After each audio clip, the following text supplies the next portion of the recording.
बिस्मिल्लाहिर्रहमानिर्रहीम। मैं हाजी ज़मीर फाकी। आप देख रहे हैं कॉरेस्पॉन्डेंट चैनल। आगे बढ़ने से पहले आप हमारे चैनल को सब्सक्राइब जरूर कीजिएगा और हमें अपनी कीमती आरा से भी मुस्तफ़ीद कीजिए ताकि हम अपने प्रोग्रामों को मज़ीद बेहतर कर सकें। जैसा कि सारी दुनिया जानती है कि आज 5 जनवरी है, नए साल का आगाज़ हुआ चलता है, सर्दी भी है और ये 5 जनवरी पाकिस्तान की एक अहदशार शख्सियत का यौम पैदाइश भी है। एक ऐसी शख्सियत जिसने इस मुल्क पे एक अपने अनमट नफूज छोड़े। तारीख में उनका जिक्र जो है बेशुमार, उनके ऊपर किताबें लिखी गई, कॉलम्स लिखे गए, तजिए लिखे गए, दुनिया भर में उनके ऊपर बात हुई और आज तक हुए जा रही है। अपनी 51 साल जिंदगी में 51 ईयर्स 51 साल जिंदगी में पाकिस्तान के लिए वो कुछ किया कि आज तक उसकी नज़ीर नहीं मिलती, ना कोई मिसाल मिलती। वो पाकिस्तान के बेशुमार सदर से लेकर वज़ीर आज़म तक, सेक्रेटरी से लेकर चीफ सेक्रेटरी तक मुख्तलिफ वज़ारतें उनके हम रकाब रही। दुनिया भर में पाकिस्तान का इमेज जो है उन्होंने उजागर किया, पाकिस्तान को बेशुमार मसाइल से निकाला, पाकिस्तान को मुतफ़क्का आइन दिया।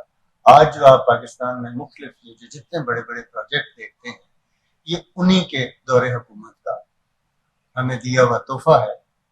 लेकिन अफसोस के हम हर शख्स को जो है या तो मार देते हैं या इस मुल्क से भगा देते हैं या जेलों में डाल देते हैं, जो इस मुल्क के लिए, इस मुल्क के अवाम के लिए कुछ करना चाहते हैं। मेरी मुराद जनाब जुल्फ़िकार अली भुट्टो शहीद साहब से है और हमारे साथ तारुक रशीद साहब जो उनके साथी भी हैं, कारकुन भी हैं, उनके साथ उन्होंने वक्त भी गुजारा, उनका दौर भी देखा। हम उनसे जानेंगे कि आज हम ये चाहते हैं कि हम सियासी सारी चीज़ों से हट के भुट्टो साहब की याददाश्तें, उनके कारनामे, पाकिस्तान के लिए जो कुछ किया वो बयान फरमाएं। तारक साहब, बहुत शुक्रिया, आप मौका दे रहे हैं मुझे। वैसे तो साहब की शख्सियत एक ऐसी शख्सियत है पाकिस्तान में जिसको 15-20 मिनट में उस पर बात करना बहुत मुश्किल काम है, और अगर उनके कारनामे ही गिनवाने शुरू करें तो एक लंबी लिस्ट है जिस पे बिल्कुल ऐसे ही। लेकिन भुट्टो बुनियादी तौर पे जिसको मैं फोकस करना चाहूंगा वो है भुट्टो की जात। भुट्टो साहब बुनियादी तौर पे एक तरफ तो वो सिंध के फ्यूडल लॉर्ड थे और दूसरी तरफ एक गरीब माँ के बेटे थे। अच्छा, तो माँ से बहुत कुछ सुने, माँ की सफरिंग से और सारों से वो एक उनका गरीब के साथ एक तल्लुक ज़हनी तौर पे बना हुआ था जो आपको झलकता हुआ नजर आता है और उनकी मुख्तलिफ पॉलिसीज में, उनकी सियासत के तर्ज में, उसका सारे अंदाज में भुट्टो साहब ने से पहले की जो सियासत है वो सियासत थी ड्राइंग रूम्स की सियासत, जहां आप बैठ के एक जोड़ तोड़ करते थे और फैसला कर देते थे कि फलां के साथ फलां पार्टी इक़्तिदार में आएगी, फलां जो है वो मिनिस्टर बनेगा, फलां। भुट्टो साहब इसी सियासत को उठा के गली मोहल्लों में ले गए और चौकों में उसको ज़ेरे बहस मौजूद बना दिया। उन्होंने पहली दफा लोगों को ये एहसास दिलाया कि ये हुकूमत आपकी है, आपके वोटों से बनती है और आपका इस पर उतना ही हक है जितना किसी का भी हो सकता है। नतीजतन आप देखिए कि जो इलेक्शंस हैं 1971 के, उसमें जो ही इक़्तिदार भुट्टो साहब को शिफ्ट हुआ तो लोगों ने ये तस्वर कर लिया कि हमारी हुकूमत है। इसकी पुलिस की हड़ताल होती है तो कारकुन जाके थाने संभाल लेते हैं और ये रिकॉर्ड पे है कि जितनी दिन वो हड़ताल चलती है और खाने पीपल्स पार्टी के वर्कर चलाते हैं, क्राइम नहीं होता। अच्छा, फैक्ट्रियां लो मजदूर उठ के उस पर कहता है कि मेरी फैक्ट्री है, जो जमीनें थी जिन पे काश्तकार जो ठेके पे काम करते थे वो मालिक अपने आप को तस्वर करने लगते। तो इसी तरह फिर नेशनलाइजेशन होती है और वो सारा जो प्रोसेस है उस को आप देखिएगा, ज़राई इस्लाहात है, मजदूर पॉलिसी है। अगर आप पॉलिसी से लेके मुख्तलिफ प्रोजेक्ट के संगे बुनियादों तक चले जाए तो आपको एक लंबी लिस्ट मिलेगी जिसकी कह लें कि उसकी बुनियादों में जुल्फ़िकार अली भुट्टो की पॉलिसी होगी या लगाई हुई ईंटें होंगी जो प्रोजेक्ट बाद में, यानी हम ये कह सकते हैं आपकी बात से कि पाकिस्तान की जो तमीर नौ हुई उसकी तमाम जो बुनियादें हैं उनकी ईंटें रखने वाले भी भुट्टो साहब ही थे। मैं इससे आगे बात करना चाह रहा हूँ कि भुट्टो साहब ने उस पुरानी तर्ज सियासत को मुकम्मल बदल के रख दिया। अब ये एक अवामी स्टाइल की सियासत जो है वो इंट्रोड्यूस हुई। अच्छा, इससे पहले आप भुट्टो साहब की जो सियासत थी उसका मरकजी नुक्ता ये था कि हमने समाज बदलना है, समाज हमने माशरा बदलना है, हमने मुल्क का निजाम बदलना है जी।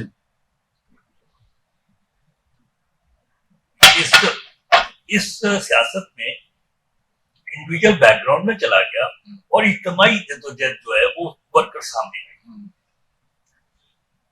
भुट्टो साहब के जाने के बाद या उनको हटाए जाने के बाद जो सबसे बड़ा जुल्म हुआ पाकिस्तान के साथ वो ये था कि वो माइंडसेट बदला गया और उसको शौरी तौर पे बदलने का अमल शुरू किया गया जो आगे की एक दिहाई पे छाया उस पर मसलत नजर आता है, जिसमें लोगों को एहसास दिलाया कि नहीं वो यार तुम मुल्क की हालत तब बदलोगे, पहले अपनी हालत तो बदलो। तुम्हारे वालिदैन ने तुम्हें पढ़ने को भेजा था, पहले उनकी हालत बदलो, अपने घर की हालत बदलो, फिर समाज भी बदल लेना, फिर माशरा भी बदल लेना। तो आपने वो सारा सबक जो पढ़ाया गया, जो शौरी तौर पे माइंडसेट बनाना शुरू किया, वो माइंडसेट अगले 15 साल में तैयार हो गया। 80 से लेके या 77 से लेके आप आ जाते हैं जिस वक्त, तो ये 93-94 है। गो के उस वक्त पीपल्स पार्टी फिर इक़्तिदार में आ चुकी थी, लेकिन पीपल्स पार्टी अपने पुराने उस पे तर्ज सियासत पर नहीं गई, बल्कि उसने वो जो तर्ज सियासत राइज कर दिया गया था उसी में जगह बनाने की कोशिश की। उसमें मैं पीपल्स पार्टी को बिल्कुल किसी हद तक उसका ब्लेम करते, लेकिन वो भुट्टो की सियासत स्पेशली जिसकी बात का हम कर रहे हैं, भुट्टो की सियासत जो है वो आगे ना बढ़ सके। भुट्टो की सियासत में आप लोगों ने आगे जितना सफर किया है इसमें आप आगे इंडिविजुअली तौर पे तो स्टैब्लिश हो गए, आपने खुशहाली कर ली, आपने अपनी जाती जिंदगी जो है उसमें खुशहाली ले आए, आप अपने घर बार के में खुशहाली ले आए, आपके पास दुनिया भर की जो कह रहे हैं गैजेट्स आ गए, जरूरियात जिंदगी आपकी पूरी होने लगी, लेकिन इसकी बड़ी भारी कीमत अदा करनी पड़ी क्योंकि इन सारों को हासिल करते करते हमने माशरे को तकरीबन डस्टबिन में फेंक दिया। ये जो हमने माशरे को, समाज को कुत्तों के आगे डाल दिया, ये इतनी भारी कीमत थी कि आज हमने जो कुछ हासिल किया हुआ है वो उसके सामने बेमानी होकर रह गया। आप बाहर निकलते हैं, गन पॉइंट पे आपको लूटने की कोशिश करते हैं, आप थोड़ा सा रेजिस्ट करते हैं, एक गोली चलती है और आप फारिग और फिर बेइज्जती है ना आपकी इज्जत रही है, ना आपकी दौलत महफूज है, ना आपकी इज्जत महफूज है, ना आपका पैसा महफूज है, ना आपका घर बार और ना आपकी जान महफूज है। तो ये इतनी भारी कीमत आपने अदा कर दी उसने भुट्टो की सियासत को छोड़ने की बुनियाद पे। अच्छा, आप दुनिया भर में मतलब जो तहरीकें चलती हैं वो इस्लाम हजरत मोहम्मद सल्लल्लाहु अलैहि वसल्लम की जात से लेके आगे चलते आए। तमाम नबी, तमाम रिफॉर्मर्स, तमाम जितने भी लोग जिन्होंने माशरे को कह लीजिए कि तब्दील किया, उन सब की सोच इज्तिमाई थी। उन्होंने अपनी जात का नहीं सोचा, यानी कि गिरेहों को उठाया। हाँ, हुजूर पाक ने अपनी जात अगर होते तो उनको तो मतलब जो उस वक्त के अरब के जो सरदार थे वो अगर बुतों की पूजा करने को तैयार होते तो वो अपनी बेटियां उनको देने को तैयार थे, वो हर किस्म की दौलत देने को तैयार थे, लेकिन उसने इनकार किया और आम आदमी के लिए खड़े हुए।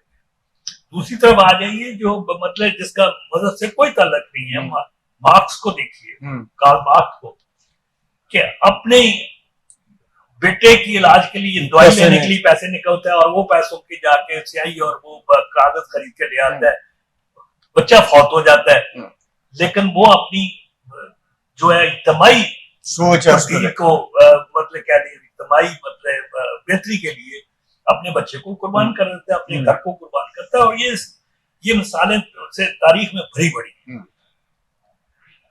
तो बुनियादी तौर पर जब तक आप मतलब इज्तिमाई जद्दोजहद नहीं करते, और आज भी आपको ये सोचना जरूर है कि अगर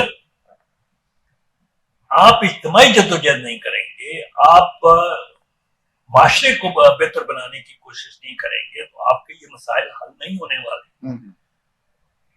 अगर हाँ, इसमें अब आप देखना ये होगा कि क्या अगर हमने वापस भुट्टो की सियासत या भुट्टो के तर्जे हुकूमत, भुट्टो की तर्जे सियासत की तरफ लौटना है, तो फिर क्या ये बेहतर नहीं है कि हम माजी की उन सारी गलतियों की तलाफी करें, माफी मांगे, तलाफी भी करें, तलाफी करें।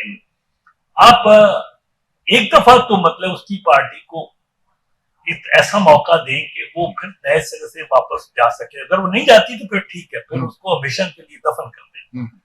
लेकिन आप उस तर्ज सियासत को एक दफा नए सिरे से उभारने की कोशिश तो करें, एक दफा फिर उसको अपनी गिरफ्त में माशरे को लेने की कोशिश कर दें, में क्या हर्ज है। क्योंकि आप बहुत सारे तजुर्बों के बाद आज आप इस बात पे कम से कम एक कंसेंसस उभर के सामने आ रहा है कि भुट्टो का तर्ज सियासत ही बेहतर तर्ज सियासत था। तो जब हमें उसी की तरफ लौटना है तो फिर हमें उसी के जो साथी थे या जो उनके साथ जिन्होंने काम किया उनके साथ आपको बल्कि उनके ऊपर तो सैकड़ों किताबें लिखी जा चुकी हैं, थीसिस लिखे जा चुके हैं, उनका सियासी तर्ज अमल जो है, तरीकाकार जो है, इसके ऊपर दुनिया भर ने लिखा है। आप उसका जिस निकाल कर उसके ऊपर काम कर सकते हैं। भुट्टो साहब से मतलब अगर इन्हीं किताबों और उसके हवाले से बात की जाए, अभी भुट्टो साहब को इत्मीनान नहीं मिलता। और याना फ्लैसी बहुत राइटर थे, वो भुट्टो साहब उन्होंने 5 इंटरव्यू किए, जिनको जिस किताब का नाम है इंटरव्यू विद हिस्ट्री है,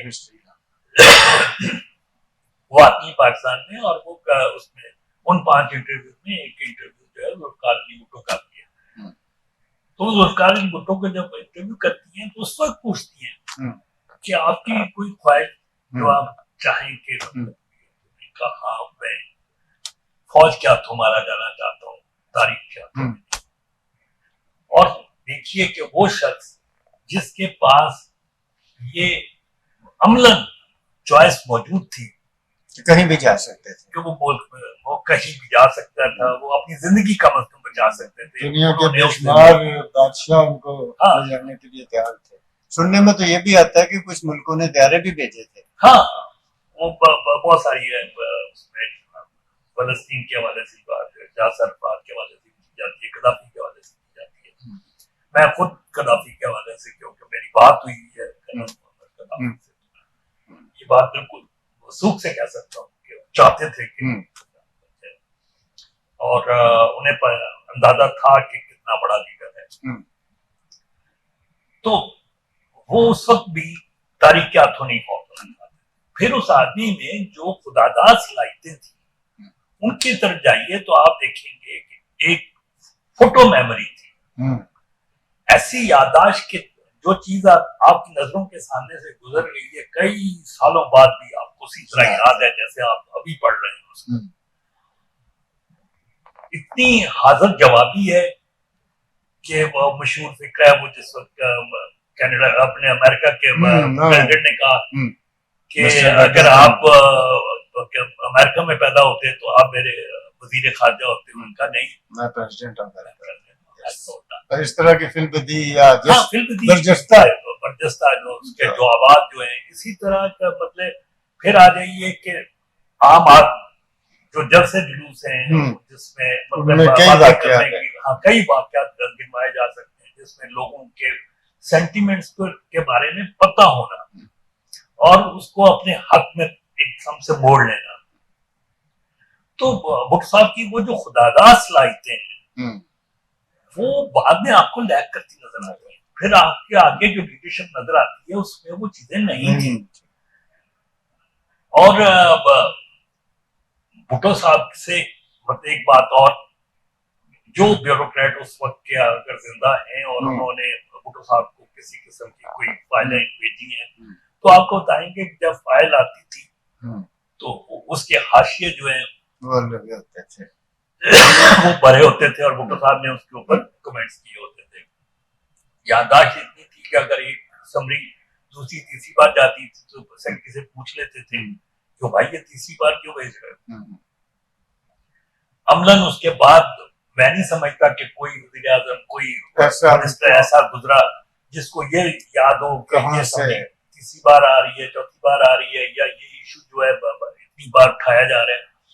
उन्हें पता होता था कहाँ से लाए हैं ऐसा जिसे तुझसा कहें ऐसा शेर भी है बड़ा। तो दरअसल भुट्टो साहब के हवाले से तो मेरा ख्याल है कि अगर हम कभी कोई ऐसी सीरियल शुरू करें तो तब भी उनके वाकयात कहानियां और चीजें खत्म नहीं होंगी।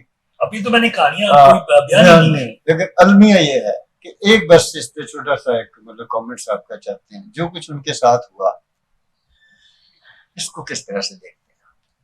देखिए ये इसको मैं इस तरह देखता हूँ कि यही होना था। तारीख भरी पड़ी है कि वो लोग जो आम आदमी की बेहतरी के लिए उठते हैं उनके साथ यही होता है। वो खुदा के पैगंबर हों, वो रिफॉर्मिस्ट हों, वो माशरे में तब्दीली लाने के लिए उठे, बेशुमार नाम गिन सकता हूँ। तारीख उनको, और कमाल ये है कि इसके बावजूद सारे ना उनसे माशरा सबक सीखता है और ना माशरे को बदलने के लिए आने वाले सबक सीखते हैं। वो लोग पैदा होते रहते हैं, वो अपनी कोशिशें करते रहते हैं। एक वक्त के बाद एक आदमी एलिमिनेट होता है, जिंदगी की बाजी हारता है। तो जैसा अब का कहते हैं ये है तो एक ऐसे ही मतलब फिक्रा, लेकिन हकीकत यही है कि तुम कितने भुट्टो मारोगे।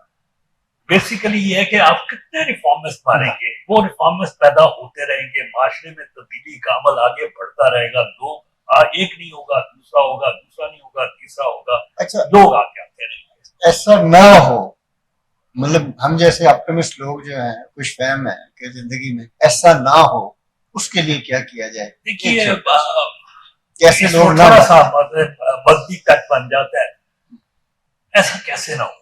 अगर इमाम हुसैन के साथ ही हो सकता रोकने को तो अल्लाह ताला उसको भी रोक सकता था ना। अगर वो जाते बारी ताला जो है वही कादर मुतलिक है तो उसने अगर वो नहीं रोका तो आगे का अमल क्यों रोकेगा। बहुत शुक्रिया तार साहब, आज हमने नाज़रीन आपने गुफ्तगू सुनी और हम अपने जो लोग रिफॉर्मर हैं जो इंसानियत के लिए, मुल्क के लिए, दुनिया के लिए बेहतर किरदार अदा करते हैं, हम उनके साथ अच्छा सलूक नहीं करते।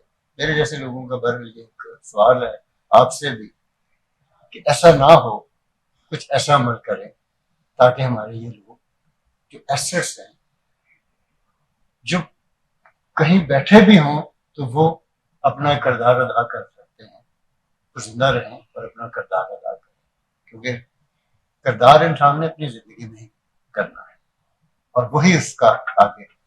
तो इजाजत दीजिए, क्योंकि ये बड़ी तकलीफ से सूरत हाल है हमारे मुल्क में दुनिया भर में भी शायद ऐसा ही हो, लेकिन हम कोई इस हवाले से बांध मुआशरा है, हमें शौरी तौर पे उस सतह पे आना है कि हम अपने लोगों की कदर